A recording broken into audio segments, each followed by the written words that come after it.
Alors vous parlez de restriction de la capacité d'informer, de l'accès à la véritable information par les Français.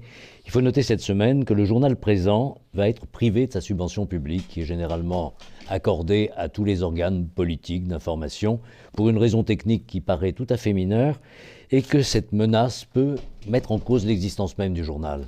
Un mot de soutien peut-être pour nos amis de Présent? Oh ben bien sûr, j'appelle tous nos amis à soutenir de toute leur force le quotidien Présent, qui est très menacé, et pas du tout par un hasard administratif, mais par évidemment une volonté politique d'élimination. Nous sommes tous, et en particulier je le suis moi-même, victime d'une persécution dans tous les domaines, fiscal, judiciaire, administratif, etc. C'est assez douloureux, il faut le dire, assez pénible, et il faut un certain caractère pour y résister, mais il faut aussi la mobilisation de l'opinion. Il faut que les gens fassent savoir ce qu'ils souhaitent, parce que s'ils ne le font pas, eh bien, cela leur sera imposé. Alors je crois que Présent fait un appel à ses lecteurs.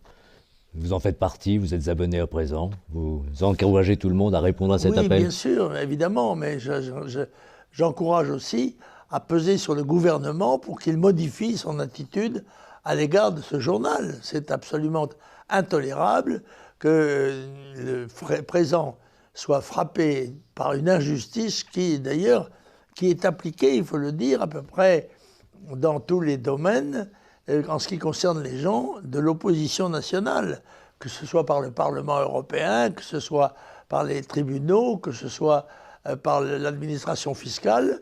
On voit une offensive générale de tentative d'élimination de cette force populaire, peut-être en perspective avec l'élection présidentielle que peut craindre M. Macron.